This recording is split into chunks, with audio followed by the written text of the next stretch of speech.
Beauté à vous tous qui me suivez, je suis votre ami Brugui. Nous sommes toujours branchés sur la chaîne des Sceaux et comme vous le savez, c'est toujours un plaisir pour moi de me tenir devant cette petite caméra, essayer de vous entretenir.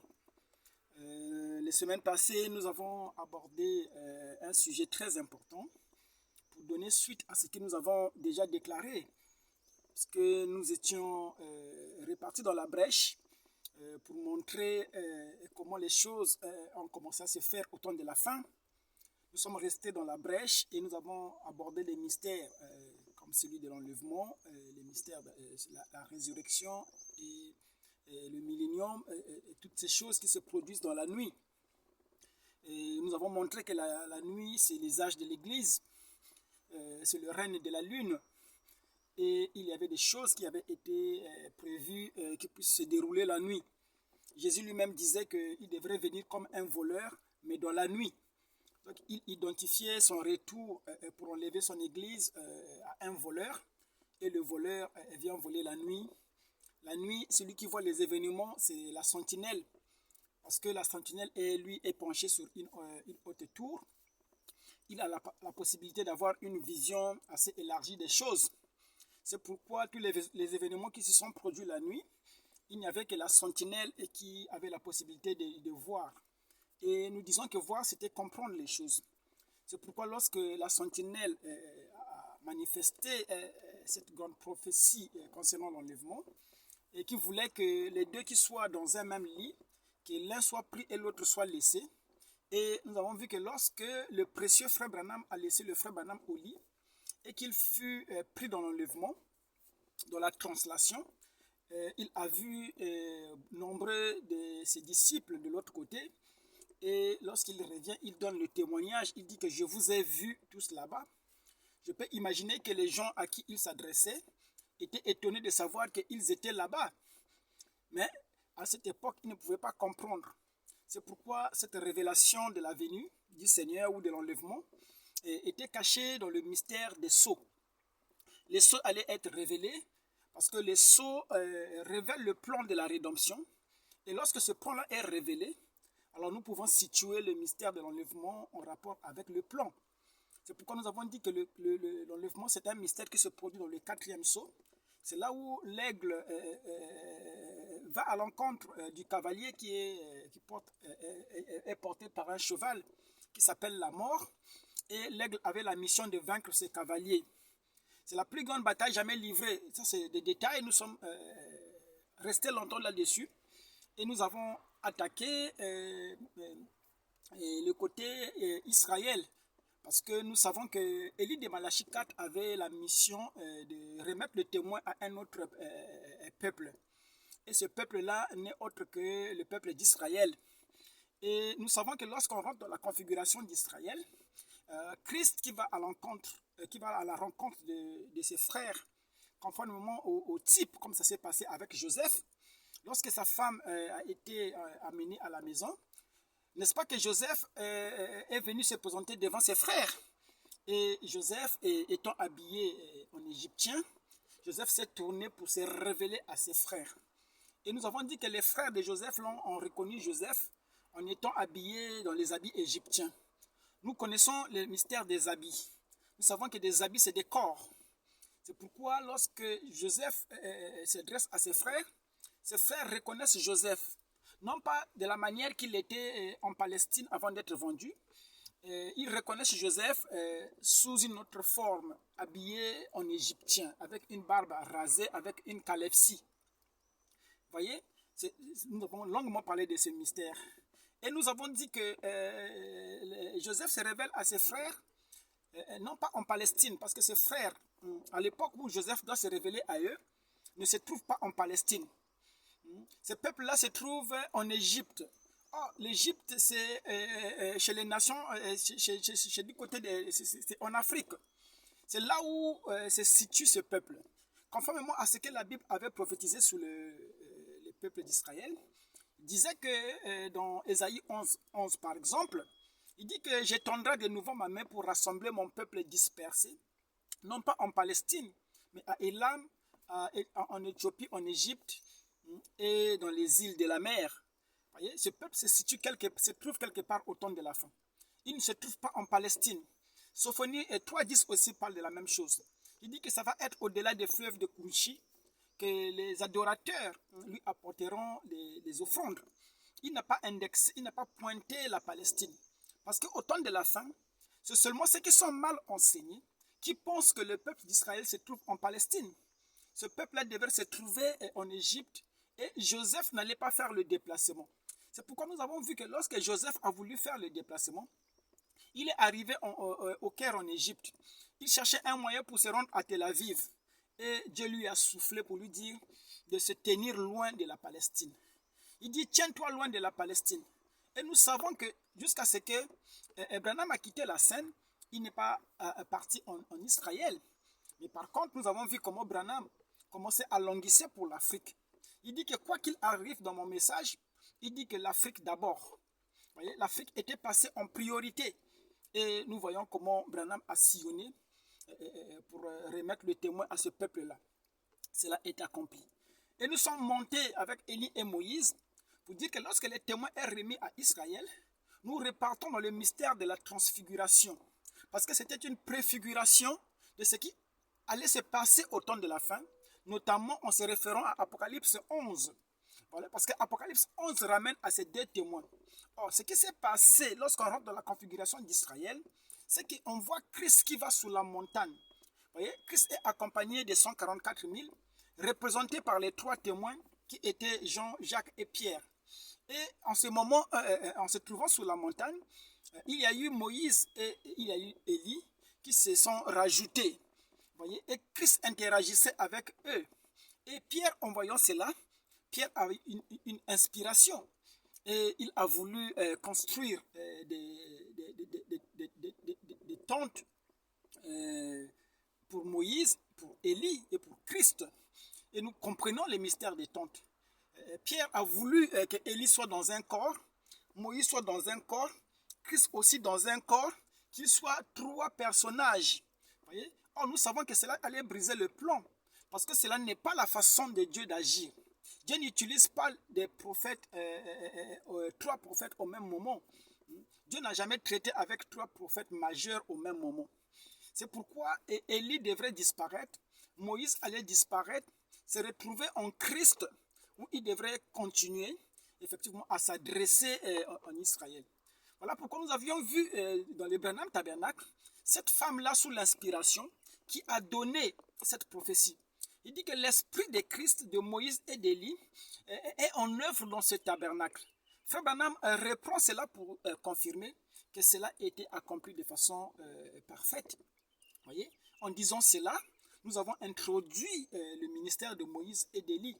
Nous avons lié cela en rapport avec les trompettes et nous avons montré la différence entre les trompettes et les sceaux. Nous avons montré la position de Moïse, le rôle de Moïse, Moïse le législateur, et Élie qui est l'esprit des prophètes. Vous voyez? Pourquoi? Parce que Élie, c'est lui qui ramène la restauration. Moïse est avec la loi. Le peuple est restauré en se basant sur une législation. C'est ça qui fait Israël. Parce que Dieu traite avec Israël comme une nation. Une nation ne peut pas fonctionner sans être régie par une loi, une constitution. Et la constitution d'Israël, ce sont les préceptes et les lois que Dieu avait données à ce peuple par le truchement de Moïse. C'est pourquoi à chaque fois qu'on parle d'Israël, il y a Moïse qui intervient. On a vu dans la parabole de Jésus, lorsque le jeune homme pauvre s'est retrouvé de l'autre côté, voyez, il a plaidé, le jeune homme riche, je disais, il a plaidé auprès du père Abraham que Abraham puisse envoyer Lazare pour aller avertir ses frères du danger qu'il y avait dans l'au-delà. Voyez, et Moïse a dit ne t'inquiète pas, et Abraham a dit ne t'inquiète pas, ils ont Moïse. Voyez? Donc Moïse a toujours été le grand prophète pour Israël, dans le sens que Moïse est le législateur. C'est pourquoi Moïse était enseigné dans la synagogue. Voyez? Cela étant dit, nous avons montré la différence entre les sceaux et les trompettes, parce que les trompettes interagissent dans les sceaux. Voyez? La seule différence, c'est que les sceaux s'appliquent de façon spirituelle pour l'épouse, et les trompettes se réfèrent à des choses littérales. nous avons montré comment Frère Branham parle de la grande tribulation. Il dit cette tribulation qui frappe les Juifs sur le plan physique, naturel, littéral. Cette même tribulation frappe l'Église sur le plan ecclésiastique. Donc du côté des nations, ces choses se manifestaient de façon spirituelle, ecclésiastique. Par contre, pour les Juifs, c'était des choses littérales. Vous voyez, la tribulation devait frapper les Juifs de façon littérale, mais pour l'Église, c'était de façon ecclésiastique. C'est pourquoi nous avons encore rajouté pour dire, effectivement, que lorsque nous rentrons dans la configuration d'Israël, voyez, nous parlons des choses littérales. C'est-à-dire que nous sommes, en tant qu'épouse, l'Israël spirituel, voyez, mais le peuple qui porte le nom, parce que nous sommes dans sa dispensation, ce peuple-là devrait pratiquer, se retourner, voyez-vous, aux préceptes donnés par Moïse, répartir dans le protocole de Pierre, parce que nous savons que Pierre était aussi croyant comme le reste. Voyez, Paul et Pierre croyaient la même chose. Ils croyaient le salut au Seigneur. Tous croyaient en la divinité de Jésus.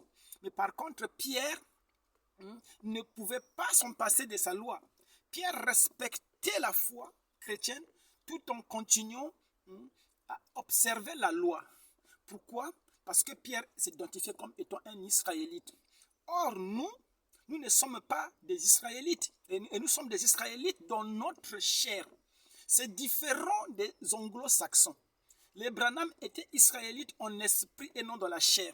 C'est pourquoi Branham n'a pas circoncisé Joseph, nous avons dit. Billy Paul n'a pas été circoncis. Mais par contre, nous, en tant qu'Africains, en tant que Bantous, en tant qu'Hébreux, lorsque nous naissons, nous avons été circoncis. Vouloir ou pas, nos parents nous ont amenés parce que nous étions conditionnés par notre loi, qui sont les coutumes, nos coutumes basées sur la loi de Moïse, et qui attestent que nous sommes Israël en fonction de notre culture. Voyez? Pourquoi? Parce que le peuple d'Israël, c'était un peuple qui était noir. Nous avons parlé de toutes ces choses.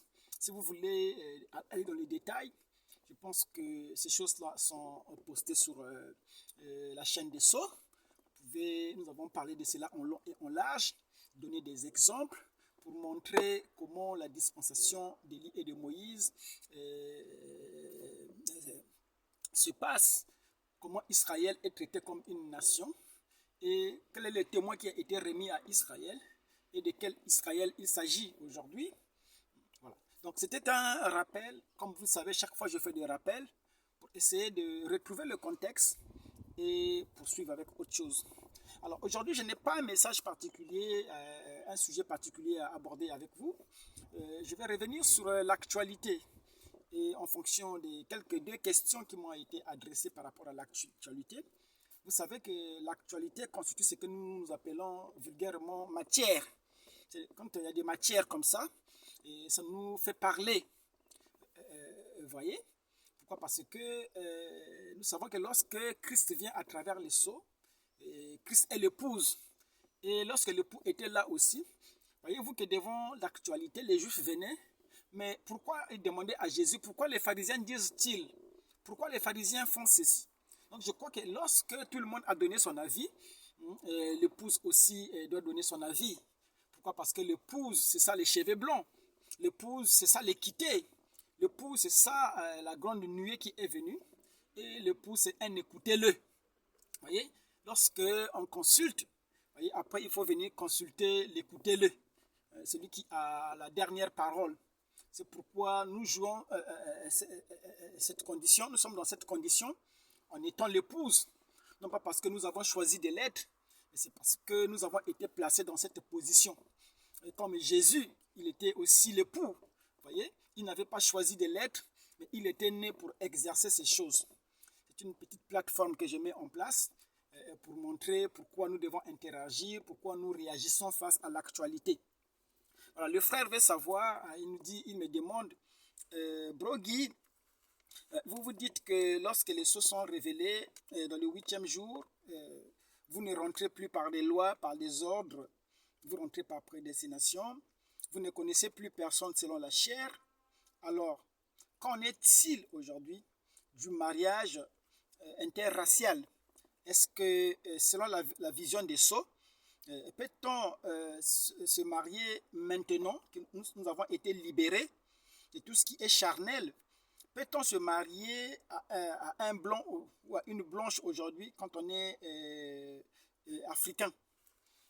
Et ça, c'est la première question que le frère adresse. Je crois que, effectivement, comme il le dit, je crois que lorsque nous rentrons dans le 8e jour, nous n'interagissons plus avec les choses naturelles. Parce que le 7e sceau marque la fin de tout ce qui est naturel. Tout ce qui est charnel, littéral. Nous allons au-delà de cela. Il s'agit de la vie éternelle, où vous ne venez plus par des lois, par des ordres, ni par des rituels. Mais vous venez par prédestination. Autrement dit, comme il dit dans la brochure, comment puis-je vaincre? Il dit que vous soyez bon et mauvais, si vous êtes prédestiné, vous êtes candidat à la vie éternelle. Pourquoi? Parce que le 8e jour, c'est quoi? C'est la sainte convocation. Or, lorsque Branham explique, ou Jésus explique la sainte convocation, il parle d'un roi qui avait organisé un festin, qui a invité les membres d'église, les gens qui étaient dignes, qui avaient une bonne vie. Vous voyez? Il dit que allez, mes amis, venez festoyer avec moi. J'ai apprêté un festin pour vous. Mais parmi les gens qu'il avait invités, tout le monde avait une raison. Il y avait des gens qui avaient des champs à faire, d'autres des bœufs à surveiller. Vous voyez, chacun trouvait une excuse. Et lorsque le roi a reçu ce retour de la part de ses serviteurs qu'il avait envoyés, il fut irrité. Il dit, mais j'ai déjà préparé mon festin. Ces gens-là que j'ai invités disent qu'ils ne peuvent pas venir. Il dit, c'est pas grave. Il dit, allez désormais dans les coins des rues, allez dans les endroits bizarres, ramassez les gens. Et puis, même ceux qui ne veulent pas, contraignez-les de venir. Forcez-les. Je voudrais que ma fête soit remplie, la salle soit remplie et que ma fête se déroule. C'est pourquoi ces serviteurs sont répartis. Ils ont invité au coin des rues des boiteux. Ils ont pris les aveugles. Ils ont pris ces gens-là de mauvaise vie. Et ceux qui ne voulaient pas, ils les ont même contraints, forcés de venir. C'est ce qu'on appelle la sainte convocation. Que vous soyez bon ou mauvais, vous êtes conviés. On ne regarde plus quelqu'un, on ne juge plus un frère parce qu'il est bon ou qu'il est mauvais. Oh, mais frère Guy, tel frère, il a violé un bébé. Frère, il a violé un bébé, ça n'a rien à voir avec son âme. Nous avons le courage de dire ça. Parce que lorsqu'on dit qu'on ne considère plus quelqu'un selon la chair, c'est-à-dire que tout ce que vous faites dans cette vie charnelle, cela ne détermine pas votre destinée éternelle. Pourquoi? Parce que la chair a été bannie. Aujourd'hui, nous adressons aux âmes. Voyez? Et si ton âme est tombée sur une mauvaise terre, une terre aride, une terre qui ne peut pas fleurir, vous resterez dans cette condition, mais votre âme étant la sémence, elle est dans la vibration éternelle. C'est ce que nous avons montré. Donc, revenons sur le mariage interracial. Nous disons que la façon, en tant qu'épouse, nous voyons que la façon que les gens présentent le mariage interracial n'est pas la bonne. Déjà, ce n'est pas une loi, voyez-vous. Pourquoi? Chaque message que Branham a adressé, Branham a vécu dans un monde. Voilà. Il a vécu dans le monde. Branham était influencé par les événements qui se déroulaient à son temps. Le contexte dans lequel Branham était, nous savons que Branham a vécu pendant la ségrégation, où le nord des États-Unis et le sud, voyez-vous, il y avait, le racisme était en plein, et que Branham ne pouvait même pas aller prêcher parce qu'il était blond. Il ne pouvait même pas aller prêcher dans les conventions des gens de couleur. Voyez? Il y avait la ségrégation des villes, des États où un noir ne pouvait pas saluer un blond. Voyez? Donc, étant imprégné de tous ces paramètres dans lesquels Branham a évolué, voyez-vous, Branham aussi, voyez-vous, est parti dans le sens de la ségrégation. Il dit que la nature devrait rester dans son état actuel. Voyez? On ne pouvait pas croiser les choses parce que l'hybridation n'est pas originale.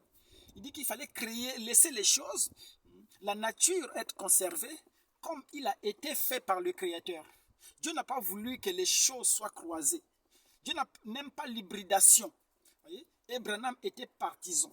C'est dans cet esprit-là que Branham dit qu'un blanc ne peut pas épouser, un homme de couleur ne peut pas épouser un blanc. Il dit que cela n'est pas pur. Cela n'est pas original. Il n'a pas à faire ça.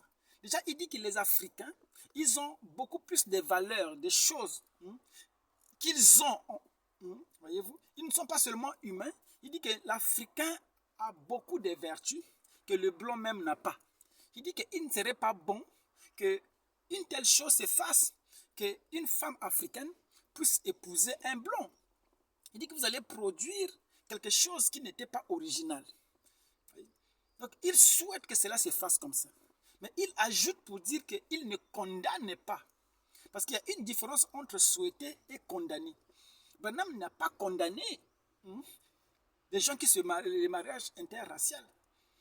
Autrement dit, si tu es un blanc, tu veux te marier avec une noire, vous allez voir frère Branham pour consacrer le mariage.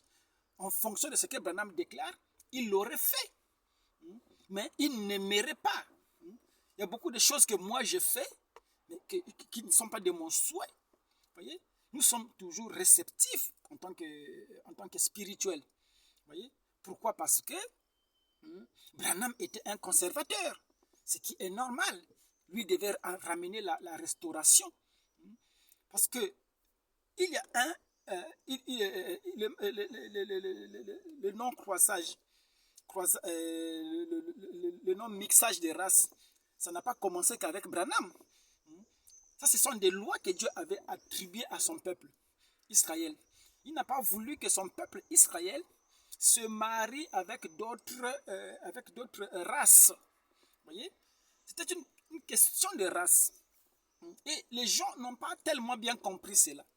Moïse, dans Deutéronome, je pense 7, il a expliqué pourquoi on ne devrait pas se marier avec d'autres races. Le but pour lequel Dieu n'a pas voulu que les gens puissent se marier avec d'autres races, c'était pour conserver la race d'Israël. Parce que rappelez-vous qu'au temps de Noé, s'il y a eu le déluge d'après la Bible, c'est parce que les fils de Dieu avaient vu que les filles des hommes, donc les fils de Dieu qui constituent une race, avaient vu que les filles des hommes devenaient belles et ils commençaient à les prendre pour femmes. C'est cela qui a fait abonder les péchés. C'est là où les fils de Dieu se sont désintégrés. Ils ont suivi les filles des hommes. Ils se sont livrés aux pratiques des hommes. Voyez? Et Dieu n'a pas aimé ça.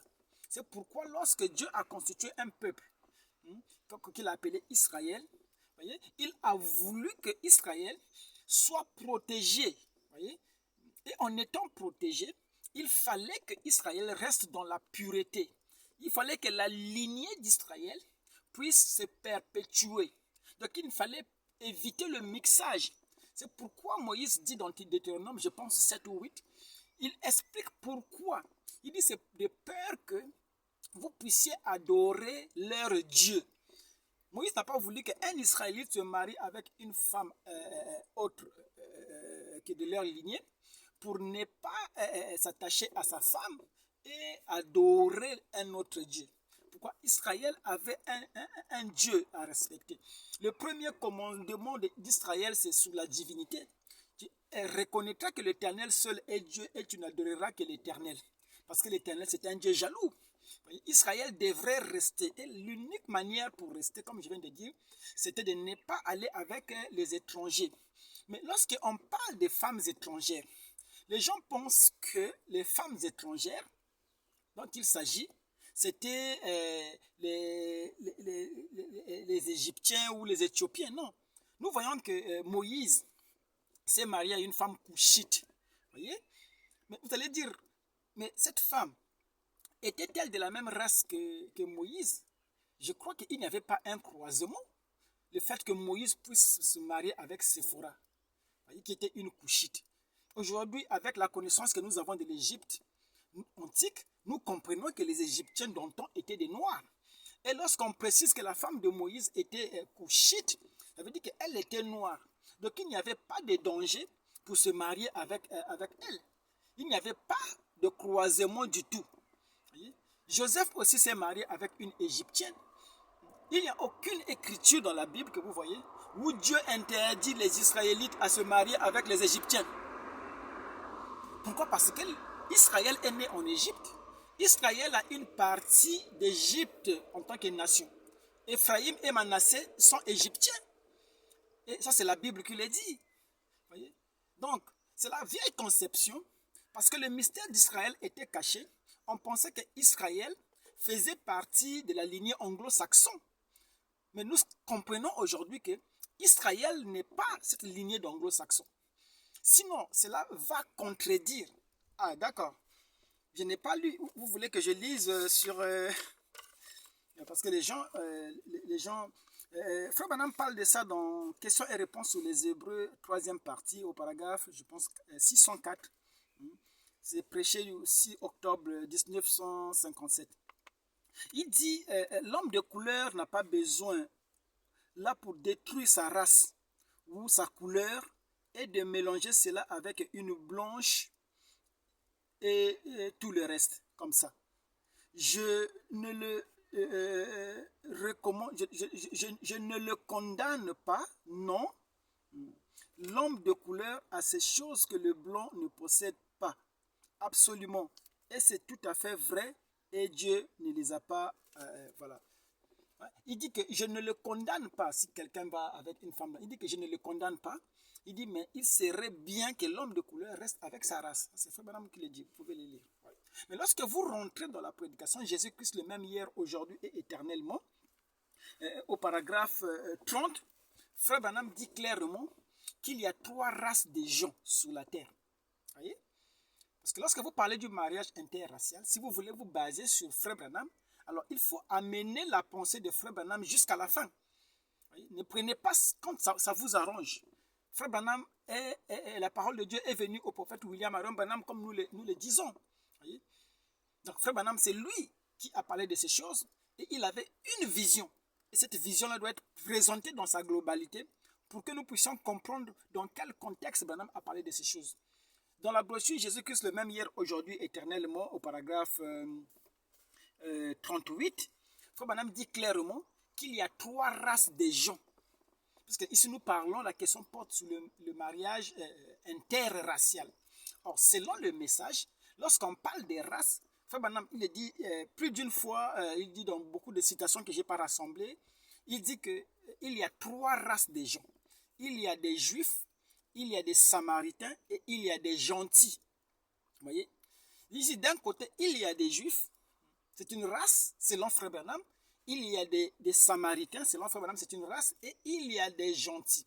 Alors, lorsque vous parlez du mariage interracial, de la manière que vous dites, alors vous êtes en train de dire ceci, que Frère Branham a dit que un noir, puisque les juifs constituent une race, les samaritains aussi constituent une race. Mais lorsque vous prenez par exemple les Africains, selon la conception que les gens ont, allez, ils catégorisent les Africains dans le cadre des nations. Donc il dit qu'il y avait d'un côté les Juifs, de l'autre les Samaritains, et en dernier, il y avait les gens des nations, donc les Américains, les Africains, les Chinois et tout le reste. Parce qu'il n'y a que 3 races de gens. Donc vous êtes en train de dire que si les races ne peuvent pas se mixer, ça veut dire que un Africain ne peut pas se marier à un Juif. Parce que l'Afrique fait partie de la catégorie des nations. Ça, c'est des exemples que je donne. Donc, il ne peut pas se croiser avec la race juive ou se croiser avec la race samaritaine. Vous voyez? Donc, les Africains devraient rester dans leur race, c'est-à-dire se marier dans cette race des gentils. Or, un Américain, c'est un gentil. Un Français, c'est un gentil. Donc, en tant que tel, il a le plein droit de se marier avec un Africain, puisqu'il constitue une race, s'il faut aller dans ce sens. Voyez? Ça, je le dis beaucoup plus à ceux qui pensent que les Africains font partie des gentils. C'est ça que nous sommes en train de déconstruire depuis tout ce temps-là. Tout notre effort, c'est de prouver que nous, Africains, nous ne sommes pas des gentils. Nous sommes des Israélites. Nous sommes dans la race des Juifs et de la race des Samaritains. C'est pourquoi, en tant que Noirs, nous ne pouvons pas nous mixer avec d'autres races. Nous ne pouvons pas nous mixer avec les gentils. Les gentils, nous avons dit que ce sont les anglo-saxons.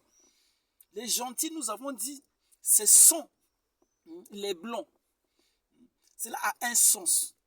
Voilà pourquoi Frère Branham ajoute qu'il ne fallait pas croiser les choses. Que les bruns se marient avec les bruns, que les noirs se marient avec les noirs, que le blanc se marie avec le blanc. Sinon, vous serez dans la confusion si vous parlez du mariage interracial.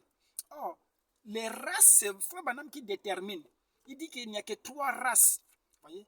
Et dans les 3 races, s'il ne faut pas croiser ces races, alors ça va être du méli-mélo. Encore, vous catégorisez les Africains, les gens de couleur, dans la race des gentils. Donc ça veut dire que dans la race des gentils, le mariage peut être célébré entre gentils. Un noir avec un blanc, parce qu'ils font un bloc qu'on appelle la race des gentils. Et vous voyez que si vous allez dans ce sens-là, vous allez contredire le reste de la pensée de Branham, qui ne voulait pas qu'un noir se croise avec un blanc et que le brun reste avec le brun, voyez, et que les montagnes ne soient pas aplanies, et que les vallées ne soient pas comblées, et que la nature reste dans son état, et pour qu'on puisse perpétuer la nature telle que le Créateur avait voulu. C'est ça la pensée de Frère Branham. Donc, je pense que, d'après ma compréhension en fonction de la révélation des sceaux, nous disons que l'épouse est au-delà de toutes ces choses. Voyez-vous, aujourd'hui, si un frère veut épouser une blanche, je ne vois aucun problème. Bien que mon souhait à moi serait ce que Frère Branham recommande, que quelqu'un, un blanc, ne puisse pas se marier avec un noir. Voyez-vous, le but pour lequel Moïse explique cela dans Deutéronome 8, il dit que Dieu n'a pas voulu le brassage à cause de l'idolâtrie que cela provoquait. On a vu que lorsque le roi Salomon a pris les femmes étrangères, Salomon est mort idolâtre. Voyez? Pourquoi? Parce que lorsque vous allez envers les femmes étrangères comme Samson, voyez-vous, vous livrez, vous vendez votre secret. Vous vendez vos cheveux. Voyez-vous? Donc cela n'est pas bon. Voyez? Donc je crois que en tant qu'Israélites, alors que nous parlons d'Élie et Moïse, nous parlons de l'esprit d'Élie, de l'esprit de Moïse qui doivent être en œuvre dans nos tabernacles. Voyez-vous, Frère Branham dit que cela s'est accompli de façon parfaite. Donc, dans la dispensation d'Israël, dans nos tabernacles, voyez-vous, l'esprit d'Élie, l'esprit de Moïse doit être en œuvre. Voyez-vous, et lorsque l'esprit d'Élie et l'esprit de Moïse reviennent en œuvre dans votre tabernacle, n'est-ce pas que vous vous conformez à la législation? Et la législation voulait que les semences ne puissent pas se croiser. Nous sommes dans cette lignée, voyez-vous. Nous sommes en train de remettre Israël sous la scène. Voyez? Pourquoi? Parce que Israël devrait être dans une alliance. Cette alliance était basée sur la loi que Dieu avait communiquée à son peuple. C'est une loi qui était éternelle. Il dit qu'Israël devrait... Voilà. Cela n'a rien à voir avec le fait d'être l'épouse. Parce qu'on est l'épouse dans l'âme, voyez-vous. Et lorsqu'on rentre dans la catégorie de l'épouse, l'âme qui est la ville la plus haute, l'entité la plus haute, voyez-vous, on écarte la chair, on écarte l'esprit humain. Voyez-vous, parce que la vie éternelle, c'est ça votre âme. Le reste, c'est simplement la vie terrestre. C'est pourquoi Jésus disait que ta volonté se fasse sur la terre comme au ciel. Voyez? Donc lorsque vous parlez du mariage interracial, vous devrez présenter les choses selon la vision des sceaux. Autrement, vous tomberez dans la dénomination.